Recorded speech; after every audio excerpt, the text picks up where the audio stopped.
us a bit about yourself. Where are you from? What was it like growing up? Growing up, I think we were a very typical Punjabi joint family. A lot of fun with siblings, cousins. A lot of pressure on me for education, and I think it was just too much brought upon me because the other three were only playful and adventurous lot. But I loved studying as well, so I think it was good. I had a very strong passion looking at my grandfather when it comes to service. He was a doctor and he used to run free clinics twice a week. And the passion with which he used to run those free clinics made me feel that yes, there's something I want to do. Maybe I don't want to be a doctor, but I want to see what I can do to improve people's lives. Hence, healthcare became a choice for me as a profession. And spent all my life post-school in just trying to become better at it, landing to where I am today, Antara. So, what is your idea of having a fun weekend? My idea of a fun weekend is one, spending time with my son, because we both leave for work and school together. By the time I'm back home, he's sleeping. So I try to spend as much time with him during the weekends. I love going out for meals, trying new cuisines. So you take me to a new restaurant that's open in the city, that to me is going to be great. I love watching movies as well. So to me, it's weekend is about taking us, a step back, spending time with family, enjoying a good meal, maybe ending it with a good movie. Wow. So what's your favorite cuisine? Asian. I love Asian through and through. You take me to any part of the world, people crave for Indian food, I crave for Asian food. You have any place to suggest in Delhi? Well, many. Tell me where I will take you all out. What are some habits or practices you've adopted that have contributed to your continuous improvement? So I think personal growth is a journey. It's not really a goal. I think if anybody wants to keep growing, the only way around it is to be open to learning. And I think one learns from everyone and everything around them. I will learn from my peers, I will learn from my seniors, I will learn from my juniors, I learn from my family, I learn from my son. And you keep learning. I think you just have got to keep your mind open to the concept of absorbing whatever comes your way. I think that's what contributes. People talk about, which are the self-help books to read. People talk about, experiences of others. Yes, of course. I think one should read books which, expose you to experiences of others. But to me, the experiences that we go through ourselves. So to me, if you ask me things that one should do for personal growth, one, you should travel. You should meet new people, as many as you can. Whoever is around you, your ecosystem, whether it's work, family, observe them, see what they do, and embrace life. I think life is the best teacher. So for me, my own personal motto of personal growth being just embrace life as it is, and you keep learning through the way. We should not box ourselves that these are 2 hours in a week that I'm going to keep for personal growth because I'm going to go attend a conference or I'm going to read a book. Yes, it's a part of the whole process. So I think personal growth is a journey by embracing life. If I have to put it in the summary. So what do you think of making mistakes? I think making mistakes is good. It just allows you to give yourself the space to experiment. So I think there's nothing wrong about making mistakes as long as you consider them to be a part of learning and not a way of life. So I am all pro for making mistakes. But yes, like I said, we need to know whether we're making permanent or temporary mistakes. How has your professional journey been like this far? So my interest in healthcare stemmed from my proximity to my grandfather and his passion. So I started off my career, frankly, being a scientist of sorts. That's how it all began for me in the UK. After finishing my postgrad, I spent the initial years literally as a scientist in the lab. And then I realized that while this is all very interesting, it's a little sort of disconnected from my passion because what I felt for healthcare was that I wanted to do things at scale. And being in the lab, one, felt a little disconnected from my personal interests and also from the larger things that I wanted to do. And that's when I moved on the management side of things and moved into healthcare management. So while I was in the UK and the early parts of my career back in India was spent in healthcare management across pharmaceuticals, biopharmaceuticals, And then I ended up in my last organization where I spent around 12 years, literally building up an organization grounds up, because when I joined them, they were in a startup phase. And the concept was very, very novel. It was a corporate banking space, something that people were not very strongly aware of. So I spent those initial years with my last organization literally building a category, and then pivoted within the organization in bringing out a new business, which was the diagnostics business, something that I grew very fond of. Again, seeing the impact that it had on the number of lives across the country. I became the CEO at the organization in 2017, and I think after spending around 12 years there, I realized that I wanted to now move on to something else in life. And it was around that time when I got introduced to Rajat and Tara, and frankly got introduced to the concept of senior care and the entire ecosystem that it's built off. And I found it very, very interesting. My discussions with Rajat and Tara started in September of last year, and it took quite a few back and forth and discussions before I frankly came on board. But to me, after my last assignment, this seemed like a strong, natural extension of what I wanted to do. The industry attracted me immensely because of the potential it holds, and also the kind of customer segment that we're targeting, their needs, their sensitivities towards care. So I'm very excited about what lies ahead for me. So at times we do get a feeling of self-doubt. How do you navigate self-doubt? I think one is to embrace it. It's very important to accept that we're experiencing this phase of self-doubt, because I have seen in personal experiences and of experiences of others that people tend to keep brushing it aside. We don't really embrace that we're going through a phase of self-doubt. So to me, that is the first step. And the second step is to start talking about it, not in a public forum, but you need to identify people in your lives, and if you don't have, I would say one should seek professional help as well when one is going through a period of self-doubt. Because what it can do is that if it's not addressed the right way, it can sort of prompt us to make certain mistakes that we can avoid. It can probably put us on a direction that we really didn't want to be. So I think to me what has helped addressing self-doubt, and I've gone through periods of it multiple times in my life, is to work with the right mentors. And I would say I've been blessed to have large number of very good mentors that I have associated with, who guided me. And these mentors don't really need to be large industry leaders, but people who you can just talk to and they will give you genuine opinion. And that has frankly worked for me beautifully. So to my advice to anybody who's experiencing self-doubt is, one, embrace it and then talk about it to the right people. And one will realize that, it's not such a difficult problem to solve. Do you ever experience burnout, and how do you handle it? First is, I think burnout happens in toxic work cultures. It is a given. Because what happens there is your reward recognition systems are not aligned.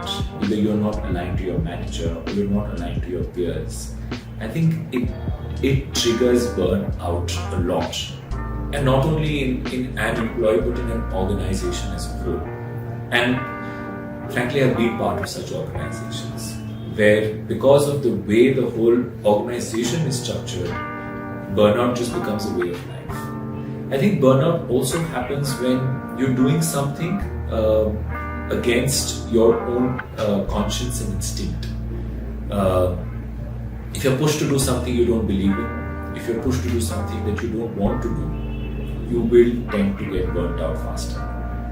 I also think burnout happens in instances when we're not aligned with our managers. Because for good or for bad, in our workplaces, the relationship between an employee and his or her manager is a very critical one. And I feel instances where that relationship is well aligned and very well oiled, the chances of burnout are lesser. But in instances when that relationship is full of friction, when there's lack of understanding, I think it leads to more burnout. And to me, these are also the reasons that I have sort of worked upon to ensure that I do not put myself in those situations as much as possible. But to say that I don't experience burnout even now would be a lie. I think I keep identifying new reasons why I get burnt out. But I feel, and that's again my advice in general, is that one should not associate burnout with the quantum of work, but one should try to look into reasons beyond that when we experience burnout. So do you believe in taking breaks in between? I think yes, and breaks are not only important to avoid burnouts. I think breaks are also important because our mind needs to sort of reset. We need to ensure, and the breaks don't need to be into number of days as well. A weekend, for example, is a good break if one can, give ourselves that time. Because when we come out of what we are doing, when we move ourselves into a different mental space, when we are with nature or we're with family, thinking about something else, that's when, at least to me, a lot of solutions to problems we are facing suddenly come up. Because if we keep thinking about things, it leads to a mental burnout. We just reach a plateau of what we can do. So to me, breaks are important, therefore, for various reasons. And yes, I do feel that one should take breaks. We're humans, we're not machines. Even machines need downtime. So we all should use downtimes as much as we can.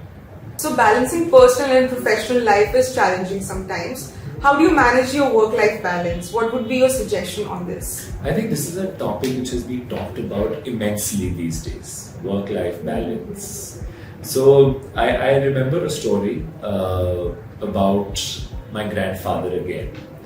And this was in 2011 when I had just sort of come back to India, and I lost him in 2012.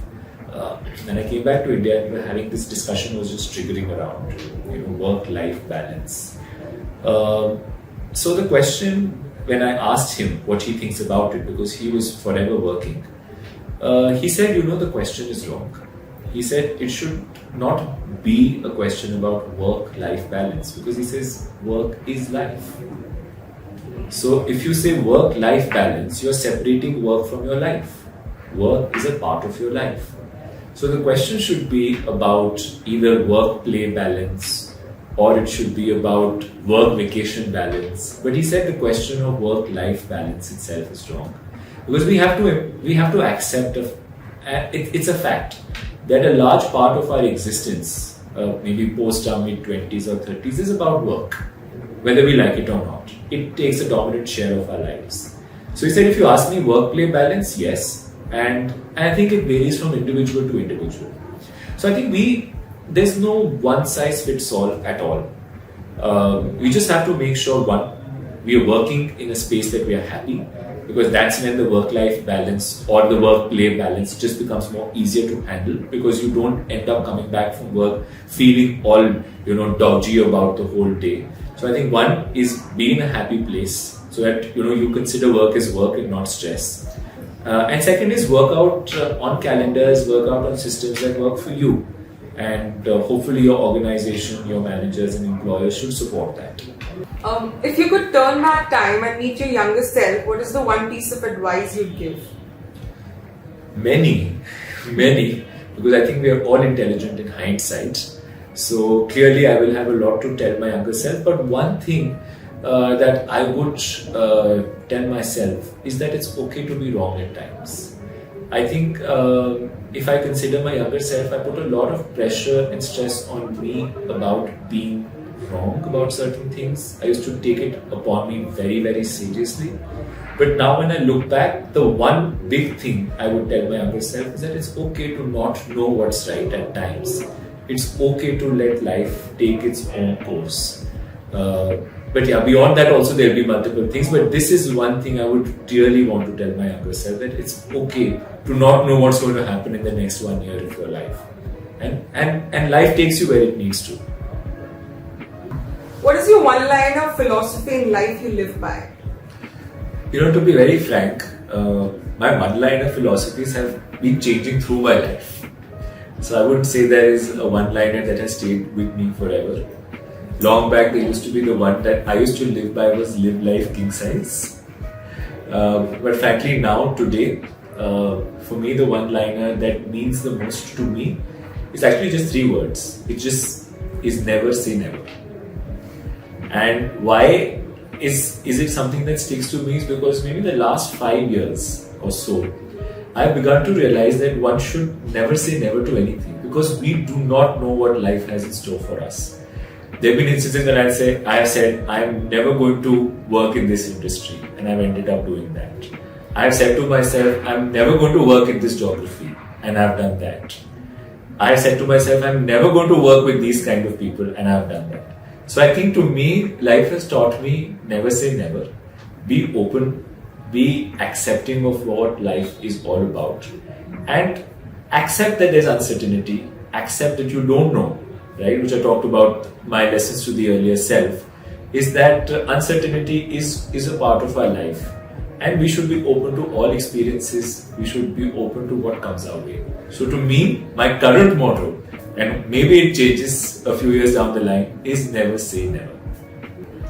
Since you mentioned that you're a movie buff, what are your top 3 movies that you'd suggest our viewers to watch?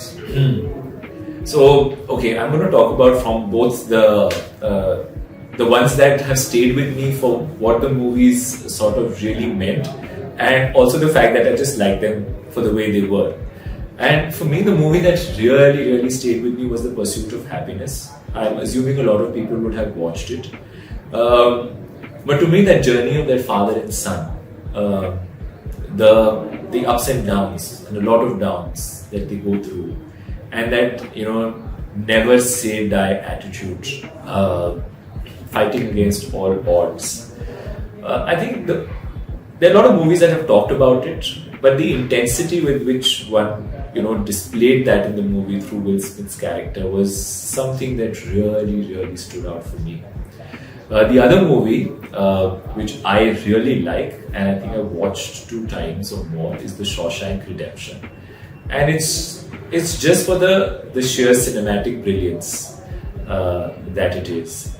And the third movie that I really liked was Good Will Hunting.